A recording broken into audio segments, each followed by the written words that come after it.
British government to allow Assange to walk free on February 6. The British government are paving the way to allow Julian Assange to walk free from the Ecuadorian embassy on February 6 without fear of arrest.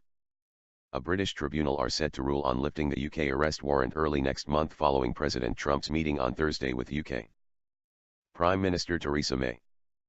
Infowars.com reports, Assange's lawyer Mark Summers told Westminster Magistrates Court that the withdrawal of the European arrest warrant, EAW, meant the British bail arrest warrant no longer applied. According to Reuters, Summers' argument to the Westminster Magistrates Court was a technical argument that the purpose of the arrest warrant in the UK was to allow the underlying legal proceedings in the Swedish rape case, assuring that Assange would appear in the Swedish rape case as required, not bail intended to assure Assange would appear in a British court for a separate offence. In 2012, Assange fled to the Ecuadorian embassy in the Knightsbridge district of London to avoid being extradited to Sweden. By seeking refuge in the Ecuadorian embassy, Assange skipped the bail he posted in London. In all the circumstances, it is respectfully submitted that any public interest in maintaining this warrant has now been spent, his lawyers said in written papers to the court.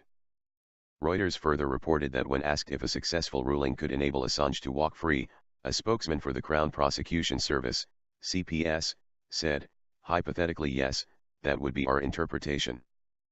Reuters noted Chief Magistrate Emma Arbuthnot said she would make her ruling on Assange's UK arrest warrant on February 6. Ecuador extends diplomatic passport to Assange.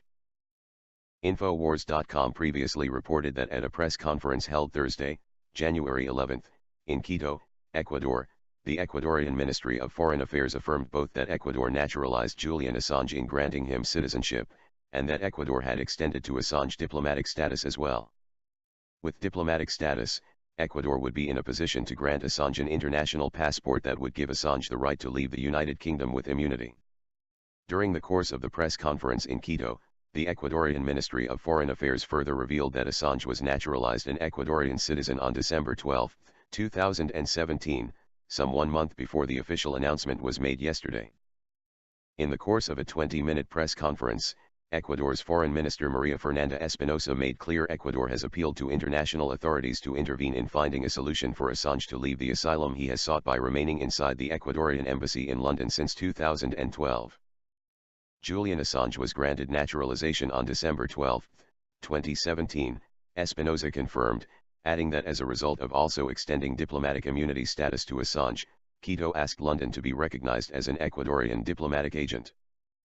"We have asked the British government to deal with Assange as if he were part of Ecuador's international diplomatic corps," Espinosa stressed.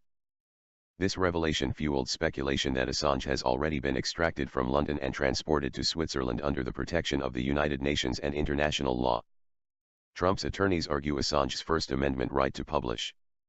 In a motion filed with the U.S. District Court for the District of Columbia on December 29, 2017, in the case Roy Cockrum v.S. Donald J. Trump for President, attorneys for President Trump argued that Julian Assange had a right under the First Amendment to publish the DNC and John Podesta emails, even if the emails were stolen. The case was orchestrated by Project Democracy, a group run by former attorneys from the Obama administration, arguing that then former Trump campaign advisor Roger Stone had conspired with the Russians to publish the DNC and Podesta emails. In a 32-page motion defending the Trump campaign, Michael A. Carvin of the Jones Day law firm and the attorney of record representing President Trump, argued that the Trump campaign, and by inference Julian Assange at WikiLeaks, could not be held liable under the First Amendment for a disclosure of stolen information if the information published deals with a matter of public interest and the speaker was not involved in the theft. In making the argument, Trump's attorneys relied upon Bartnicki v. Vopper. 532 U.S. 514, 2001, a labor union case in which the Supreme Court ruled a radio station had a right to broadcast a stolen tape of a phone call between the chief union negotiator for a Pennsylvania high school and the chief union negotiator together with the union president. Technically, Assange has not yet been indicted of any criminal offense in the United States, nor is it clear he has committed any crime. Under the Supreme Court decisions New York Times v. Sullivan, 376 U.S. 254, 1964, and in the Pentagon Papers case, New York Times v. U.S. 403 U.S. 713, 1971, a journalist is allowed to accept and publish classified documents provided by other sources. On December 29, 2017, Assange posted a tweet that referenced an article published by The Guardian on December 14, 2017, citing a United Kingdom tribunal that declared WikiLeaks to be a media organization and a free speech advocate, designations that could carry a legal importance in placing Assange under free speech protections both in the UK and in the United States.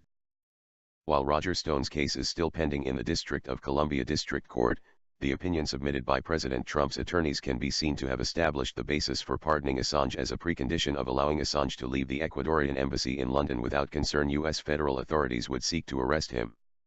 Both CIA Director Mike Pompeo and Attorney General Sessions have argued that arresting Julian Assange is a priority, even though it is not clear that Assange has violated national security laws, including if it can be shown he published U.S. national security classified documents.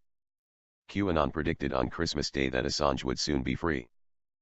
A QAnon post on the Internet Bulletin Board on 8chan on Christmas Day and a series of messages posted on Twitter by Julian Assange on New Year's Day appear to deliver a coordinated message that an extradition for Assange from his sanctuary in the Ecuadorian embassy in London is imminent.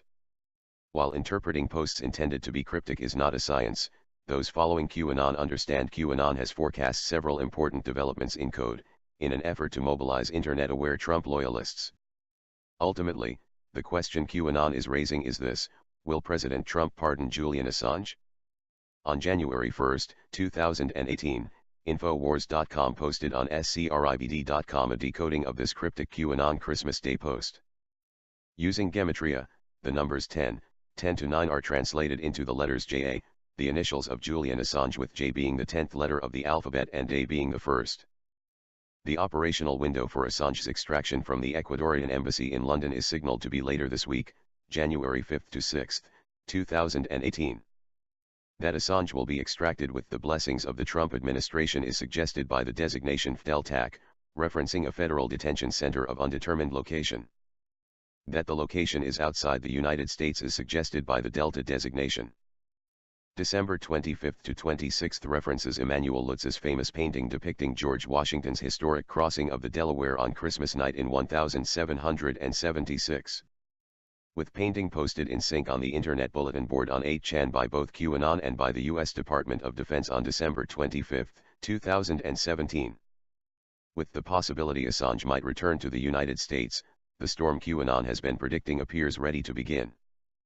Cannon's reference to secured suggests the path for Assange to return to the United States has been secured at the highest level of the U.S. government, with the knowledge and approval of President Trump. Cannon's reference to floor is yours suggests this is Assange's opportunity to drop key files on Hillary Clinton's 2016 presidential campaign and the hoax of Russia collusion developed by CIA Director John Brennan and propagated to the mainstream media with the assistance of Google's Eric Schmidt. The comment Twitter FW suggests Twitter will be used by Assange to communicate with the public as the extraction mission goes forward. The additional comment Twitter kill_rogue suggests Assange will post key information on the Twitter account at kill_rogue. Finally, the notation conf_white_white suggests Assange's initial destination of Switzerland has been confirmed. Switzerland's national flag is a white cross, white_white, against a red background. If you love your news from one sexy ass robot, then like and sub, then hit up my big fat bell.